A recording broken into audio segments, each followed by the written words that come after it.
Welcome back. As you know, I got Amadeus still in the building, Yes, but this sir. is our audience questionnaire segment, our last one at that, where the audience wants to know more information about Amadeus. Okay. So guys, please state your name, where you're from. and My go name's from there. Malcolm from the Bronx, from Yeah. the Boogie. Oh, yeah. yeah. Feel me? From me, Castle Hill. Castle All Hill. love, all peace. My question for you, though, is what's one of the biggest challenges you've ever had to overcome becoming a producer? Man, I think it's probably getting people to believe and understanding and recognizing the talent and being willing to give me a chance. And that takes an amazing person to do so. You can go with a more well-known producer. You can a Timbaland, a Neptunes. But to give someone else, like myself, an Amadeus, an opportunity never heard before, not a household name, is definitely a good look for me. So that was very challenging getting someone to do that. So shout out to Foxy Brown, shout out to Dope. a Lil Mo, Mike Jones, Cameron, who's some of the first few artists that gave me a shot without having a well-known name. Yeah. Bless. Thank you, Malcolm. Anyone else? It's AJ from the Bronx as well. Yeah. Okay. So my question to you is, a lot of rappers, artists, singers, they draw inspiration and they can put their inspiration into words. Yes, So it's, sir. it's easier, not Right. easy, but it's easier. Right. So how do you get inspired and how do you make your music being inspired? You don't have words, you have Right. sounds. So how Right. do you do that? Man, that's a great question. You know what? It's me. It's more of being inspired by sound.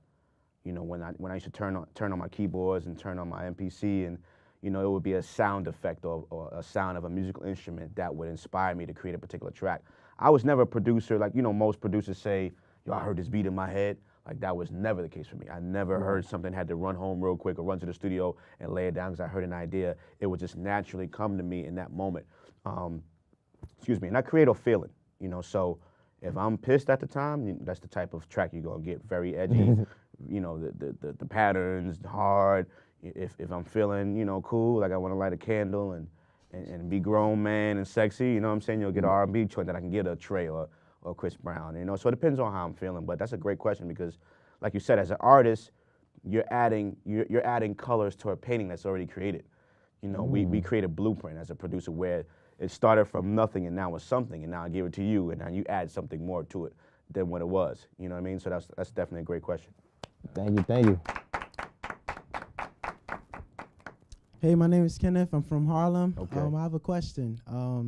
How was it like starting from being a drummer, playing in church, to transitioning into being a producer?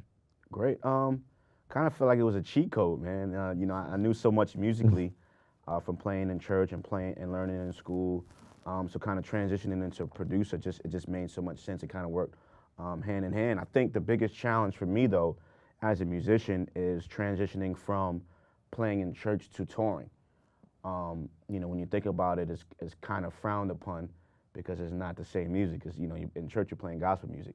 When you're on the road, you could be hip hop, it could be R&B. Obviously, it's not the Lord's music. So those are some of the things that I was challenged with. And my argument with that was always, it's music. I'm not singing it. I'm not rapping it. I'm back here. I'm just playing the beat. You know what I'm saying? So that was always my argument. And another way I felt was, the church, depending on the church, they're able to kind of give you a love offering and a gift and pay you a certain amount of money. And that was always a blessing to me growing up. But I also felt as a man, and being older and more mature, that I didn't want the church taking care of me. I didn't want to put that responsibility on them. So me going on the road and making a name for myself and creating a brand for myself that I can get paid from someone else, you know what I'm saying, and I could come home and be a blessing to my church, I would rather it be that way.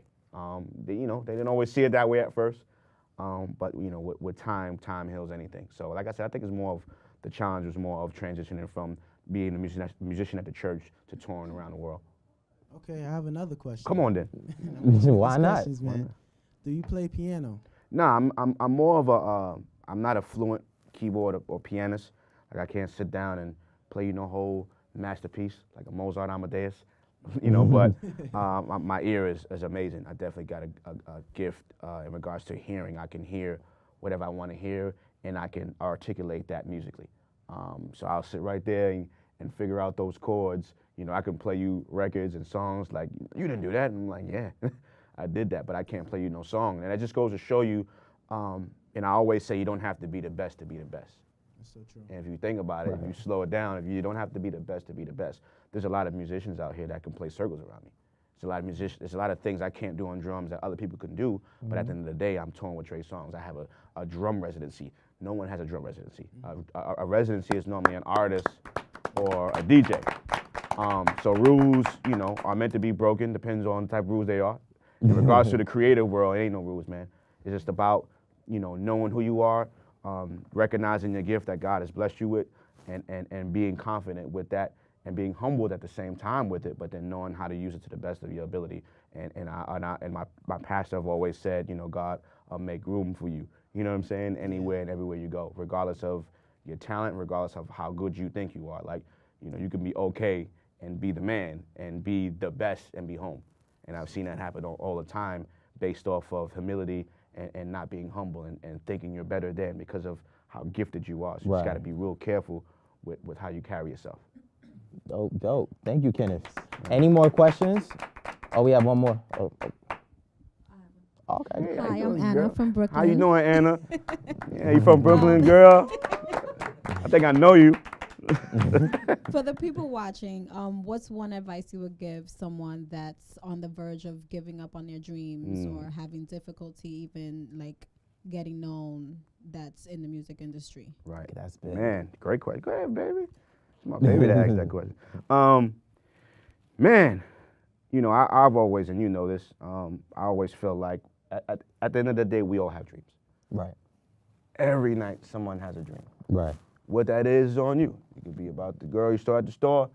It could be about you playing at Madison Square Garden. It could be you in the studio working with your favorite artist. It could be you seeing your son winning in the ESPY or something. You know, different things. And I just feel like those dreams are happening for a reason. There's a reason why people are dreaming. Those dreams are happening because you're supposed to live out those dreams. Right. It ain't just like, okay, I'm gonna just paint this picture in your head, and when you wake up in the morning, you go about your life, you go about the day. You know, there's a reason why that picture was portrayed in your mind, in your heart, and your soul. So just feel like you're supposed to live that. Now, on the way to obtaining your dreams is very challenging. It's very difficult. It's very, like I said, you look at me, people look at me and see that I've arrived at this level, and I'm not complacent with the level. There's so much more I want to do, so much more I want to accomplish. But even with a name that I have, I still deal with challenges. I still deal with no's. I still deal with hate. I still deal with the politics of the business. And people don't see that. And people don't see that. You know what I'm saying? Which is why when we go back to, you know, when, you know, the young man asked about plaques and being inspired by your own plaques and by your own work, it's necessary because you can't wait for nobody to pat you on the back, man, to say you great and you dope at what you do. You know, you got to look at yourself in the mirror. You got to love who you are, love how God created you, and go after it. You know, so for that person looking, man, just about, you know, no matter where you're from, no matter what you face, you know, we all have something unique and special inside. There's something I can't do what you do. This is an art, and there's a gift to sit on the other side to make a person that comes to your show feel warm and welcome and comfortable. I and appreciate be that. able to open up and be cool. I'm got all kind of jokes and everything, but that's because of the energy that you give off. That's because of the vibe that you create. Right. Understand? So everybody have their own thing. Yeah. You know what I'm saying? And when you recognize what you have and you recognize your gift and you go after it, man, you just can't stop. You can't stop until you get it. And once you get it, it's like, okay, I got another thing. I got another thing I want to accomplish. I got another goal I want to accomplish, man. So we live in our dream. We dream in our dreams, and I just feel like we ought to live them. And you got to go and do whatever is necessary in a positive way to obtain them. I appreciate that message from you, man. Appreciate that. Probably could take one more. Yeah, it's Malcolm back, bro. I had to come back off Come on this. then, man. As a creative, I've just been hearing you say that a lot, and I do a lot of things myself. You know, I do music, I do photography, I do my own share of modeling, I do video editing myself as well. Multitasking. Heavy. You know, you got to get it how you get it. Yes, you know? sir. And part of the reason why I'm bringing this up is because as a creative, you know, you have a passion, but your passions could be split in so many different ways. You know, and being that you're creative, you just want to create. Right. You know, so a lot of things you could do. So I wanted to ask you, is there anything else that we may not know that you're able to do as a creative that you just may have not? It's a great question. You know, brought up into the spotlight. It's a great question. Wow. I don't know, man. You know, honestly, I think the best way to answer that question, because I love the fact that you multitask the way you do. And it's kind of like me seeing myself in you, where, you know, I'm producing, teaching, touring with Trey, the drum residency. So it's like, you know, you're doing all of these different things, and it's just love. You know what I'm saying? It's just like you said, it's just passion. And I don't know. I think people know it, but I really see myself really, really professionally in the education, and really in educating, and we might laugh, and I keep hearing it and I feel it. I don't know when it's gonna happen, but you know, this church thing, man. It's what made you. I think Ain't nothing wrong eventually, with that. Ain't nothing wrong with that. I don't want to say pastor. I don't know, because I don't know what it is, because whatever the way God would lead me to do it, it wouldn't be the norm. Yeah, You know what I'm saying? It ain't like dressed up and we're doing, it might just be conversations that we have. You know what I'm saying? That might not even come, and it's not a negative thing, and people might get crazy. It might not even come from the Bible. It might just come from here, where it's like God will give us a word and give us information, or give us something to say to someone that may not be biblical, because people that's in our field and in our area may not understand that. Right. And they may never open up the Bible in the world, but I can kick something to you in a positive way where you can receive it, and it can be a blessing to you, where you can understand it here, human to human, Right. and then can be able to do great things in life. So I don't know. I think I just love teaching. I love helping people. I love pushing people and inspiring people. So if it's behind the pulpit or if it's on a platform like this, I think, you know, I'm going to answer the call in due time. So probably that. Gotta tell you, I Appreciate teach that, too, man. teach I too, thank that's y'all for the dope. questions, man. Make some noise for yourself one good time. Yes, you guys are awesome. Appreciate that, man.